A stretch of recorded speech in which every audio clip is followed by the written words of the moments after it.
In 1999, Trey Parker and Matt Stone made a feature film in which the President of the United States declared war on Canada because of two flatulent comedians. The President in the film was voiced by Trey Parker himself. The President was Bill Clinton. The treatment was almost gentle by South Park standards, the kind of mockery that suggests the people delivering it still hold some quiet residual respect for The Office. 26 years later, the same two men aired an episode in which a sitting American president was depicted in bed with Satan, sued the entire town for $5 billion, and was animated using cutout photographs of his actual face. The same week the episode aired, Parker and Stone signed a $1.5 billion deal with the company that owns South Park. The episode was released anyway. Across nearly 3 decades, the show has watched 7 men hold the office, and the way it has treated each of them tells the story of the country itself. Welcome to East Park. Let's get into it. Bill Clinton, the cool president in the cartoon. There is a fact about the early seasons of South Park that is easy to miss now because the show that exists today is so different from the show that existed then. The show in 1997 and 1998 was a cable cartoon that had been on the air for less than a year. It was rated highly by basic cable standards. It was nowhere near the cultural force it would later become. It had not yet built the political vocabulary that would define it for the next quarter century. It was a show about 4 boys in a small Colorado town, and the man who happened to be the President of the United States during those first 2 seasons was treated by the writers in a way that almost no later president would ever be treated again. The man was Bill Clinton. The treatment was, by South Park standards, almost affectionate. Clinton's first significant appearance in South Park canon came in the feature film, which was released in theaters across the United States and Canada on the 30th of June in 1999. The film was titled South Park Bigger, Longer, and Uncut. It had been written by Parker, Matt Stone, and Pam Brady. It was directed by Parker. It was produced on a turnaround that became at the time the fastest television to film adaptation in history, just 2 years after the show first went to air. It was nominated for an Academy Award for Best Original Song. It was rated R by the Motion Picture Association of America, and inside the film, in the role of the President of the United States of America, was a cartoon version of Bill Clinton, voiced by Trey Parker. Given a normal speaking voice, normal posture, normal political behavior, and one of the most consequential decisions any animated president has ever been depicted making. The plot of the film involves the boys sneaking into a Canadian comedy film so vulgar that it deranges the children of America. Sheila Broflovsky, Kyle's mother, organizes a movement called Mothers Against Canada. The movement's pressure on the United States government grows so severe that the country eventually declares war on Canada. The man who declares the war, in the film, is President Clinton. He stands behind a podium. He addresses the nation. He explains that the comedy duo Terrence and Phillip will be executed during a United Service Organizations show as the official signal that the American invasion of Canada has begun. The execution will happen in 2 days. What is striking about the Clinton portrayal in the film is how unstriking it is. The cartoon Clinton does not have a deformed body. He does not have a comedic voice. He is not depicted as having sexual relationships with demons or dictators. He is not given any specific behavioral tick that would mark him as a target of mockery in the way that almost every later president would be marked. He is simply the President of the United States, doing what the President of the United States is doing inside the plot, which is declaring an absurd war for absurd reasons. The film treats the absurdity as the property of the situation rather than the property of the man. Clinton himself, as a character, is essentially a bystander. He is following the political pressure being applied to him by Sheila Broflovsky. He is not the source of the war. He is its instrument. This treatment was, by 1999, already inconsistent with the actual political context of the moment. The film was released 6 months after Clinton had been impeached by the House of Representatives on charges of perjury and obstruction of justice, arising from the Monica Lewinsky scandal. He had been acquitted by the Senate in February of 1999, 4 months before the film's theatrical release. He was, at the time the film came out, the most legally embattled president in modern American history. Almost any other satirical animated production in 1999 would have built its presidential parody around the impeachment, the affair, and the scandals that had defined his second term. The South Park film does not do this. The film does not reference the affair. The film does not reference the impeachment. The film does not even reference Clinton's actual political positions. The cartoon Clinton is allowed allowed to be a normal cartoon president performing normal cartoon president functions, while the real Clinton was, at exactly that moment, the most mocked figure in American public life. The reason for this restraint, in retrospect, is something Parker and Stone have spoken about in interviews and DVD commentaries across the years that followed. They were, at the time of the film's production, in their late 20s. They had grown up watching Saturday morning cartoons and primetime animation in the late 1970s and the 1980s, when the President of the United States was a figure who appeared in cartoons as a cameo, a punchline, or a background presence, but rarely as a sustained antagonist. The vocabulary they had inherited for animating sitting presidents was the vocabulary of a more deferential era, an era in which the office still carried a certain weight that even cartoonists were generally unwilling to fully puncture. The cartoon Clinton in Bigger, Longer, and Uncut was the last version of that vocabulary the show would ever use. After the film, the way the show would treat sitting presidents would change permanently. But in 1999, when the film was made, the vocabulary was still intact, and Clinton received the benefit of it. There is a second piece of evidence that supports this reading. Across the entire run of South Park, from its premiere in August of 1997 through the end of Clinton's term in January of 2001, the show made very few episodes that directly engaged with Clinton's presidency. There is no Lewinsky episode. There is no impeachment episode. There is no episode that places Clinton inside the central plot in a way that comments on his actual political behavior. The man who would later become known as one of the most entertaining presidents to mock in the history of American comedy was, on South Park, almost completely absent from the regular series. The most extended Clinton appearance in the regular run of the show comes in the season 4 episode Quintuplets 2000, which aired on the 26th of April in 2000. The episode is structured as a parody of the Elian Gonzalez affair, which had been the dominant political news story of the spring of that year. In the South Park version, a group of contortionist quintuplet sisters from Romania,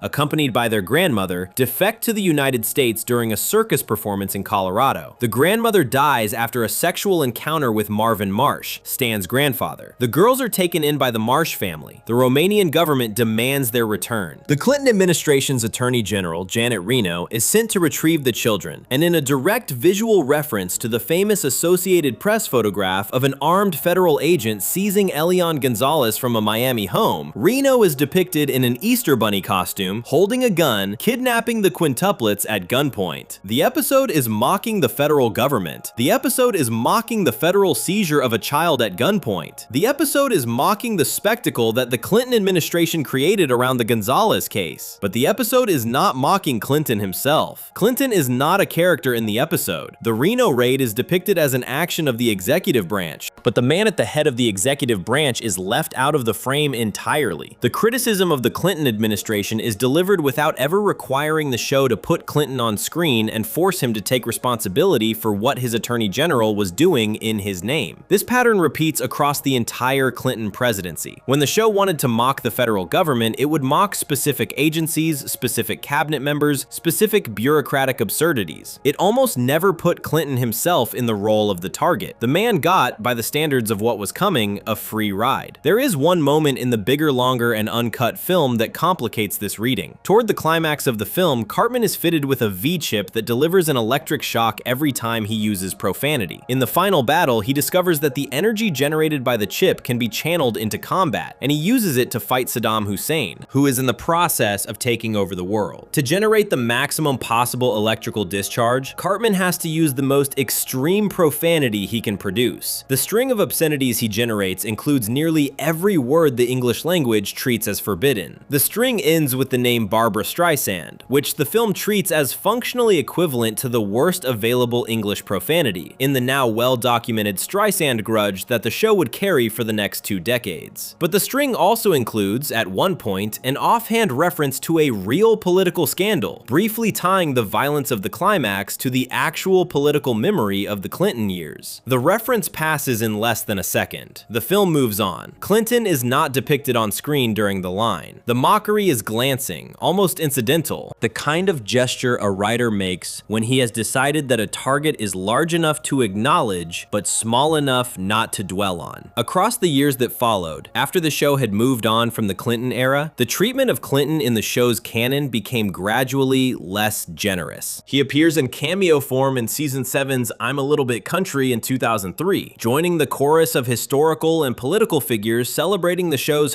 100th episode. He is referenced in passing in later episodes that involve the Democratic Party, the Lewinsky scandal as a now historical event, and the broader political memory of the 1990s. By the time of the Trump-era Member Berries arc in 2016, Clinton would be brought back as a character alongside Hillary Clinton in a plotline involving Skank Hunt 42 and an attempt to keep Trump from being inaugurated. Even in that plotline, the Clinton portrayal would remain relatively gentle compared to the treatment given to nearly every other living president the show had touched. The deeper question, when the entire Clinton arc is laid out, is what the early restraint meant. The conventional reading is that Parker and Stone were, in 1999 and 2000, simply less skilled at presidential satire than they would later become. The show was younger, the vocabulary was still being developed. The political engagement that would define the middle and late years of the show had not yet emerged. There is some truth to this reading. The show in the late 1990s was visibly less politically sophisticated than the show in the middle 2000s. The first 3 seasons of South Park focus far more on the boys and their immediate world than on national politics. Clinton, in this reading, simply got the benefit of being president during the show's least political phase. But there is a second reading that becomes more persuasive when the entire run of the show is laid out side by side. The second reading is that Parker and Stone, like a great many Americans of their generation, simply liked Clinton. They had grown up under his presidency. They had reached adulthood during his second term. They were the kind of culturally engaged young men in the late 1990s who tended, regardless of their political preferences, to find Clinton entertaining as a public figure rather than threatening as a political force. The cartoon Clinton in Bigger, Longer, and Uncut is voiced by Trey Parker himself. Parker has, in interviews about the film, spoken about how much he enjoyed performing the voice. He did not, in his own characterization of the role, find Clinton the subject of moral indignation. He found him a subject of comfortable, almost affectionate parody. The voice in the film matches that affection. It is calm, it is measured, it is the voice of a man whose creator does not, at the level of personal feeling, hate him. What this means for the larger story of South Park's relationship with the White House is that the show began with an exception. The first president the show covered was the only sitting president the show ever treated with anything resembling restraint. Every president after Clinton would be drawn more aggressively, more personally, more cruelly. The show would never again give a sitting president the benefit of the vocabulary that Clinton received. The world the show was operating in would change. The country's relationship to the office would change. The show's relationship to the office would change with it. And by the time of the second man to hold the presidency during South Park's run, all of the restraint that had defined the Clinton portrayal would be gone, replaced by a satirical posture that would, in less than 4 years, redefine what a cartoon was allowed to do to a sitting president of the United States. Before we move on, if you're enjoying this analysis, please consider subscribing. It helps the channel tremendously. Bill Clinton received the gentlest treatment any sitting president would ever get from this show. The next president would not be so lucky. A contested election, a kindergarten classroom in Colorado, and a satirical reaction so fast that it aired before the actual recount in Florida had even ended. Section 2, the Trapper Keeper, the Hanging Chads, and the birth of South Park's election style. There is a moment on the night of the 7th of November in 2000 that defined the way South Park would treat American electoral politics for the next quarter century. The moment did not happen on the show. It happened in the apartment of 2 men in their late 20s who were watching the same television coverage that the rest of the country was watching. The men were Trey Parker and Matt Stone. The coverage was of the ongoing presidential election between George W. Bush, the Republican governor of Texas, and Al Gore, the Democratic vice president of the outgoing Clinton administration. The coverage was, by the early hours of the morning of the 8th of November, deeply confused. Florida had been called for Gore. Then Florida had been uncalled. Then Florida had been called for Bush. Then Florida had been uncalled again. The election would not, in the end, be resolved that night. It would not be resolved for 36 more days, during which the United States would conduct a recount that involved hand examinations of paper ballots, judicial intervention from county courts and federal courts, and a final ruling from the Supreme Court of the United States on the 12th of December 2000 that effectively ended the recount and awarded the presidency to Bush. Parker and Stone, watching all of this unfold, made a decision that almost no other television production in the country was equipped to make. They decided to write an episode of South Park about it. They decided to write the episode in less than a week. They decided to have it on the air before the recount was even close to being resolved. The episode would not be a delayed reflection on the election the way late night television tended to deliver delayed reflection. The episode would be a real-time satire, written and animated animated and delivered to broadcast inside the same news cycle in which the underlying events were still happening. The episode was called Trapper Keeper. It aired on the 15th of November in 2000, 8 days after the election. The recount was still going. The Florida courts had not yet ruled. The Supreme Court was still nearly a month away from its decision. The country had no idea who its next president was going to be. And South Park, on a Wednesday night in the middle of all of it, broadcast a half hour of television that mocked the entire situation in advance of its resolution. The structure of the episode is unusual even by South Park standards. The main plot is a science fiction parody. Cartman has obtained a futuristic loose-leaf binder called a Trapper Keeper. The binder is, in the canon of the episode, a sentient piece of technology that will, in the future, evolve into a Skynet-style apocalyptic intelligence and destroy the human race. A cyborg from the future, modeled on the comedian Bill Cosby in a deliberate joke, has traveled back in time to destroy the binder before it can begin its conquest. Cartman refuses to give it up. The cyborg pursues him.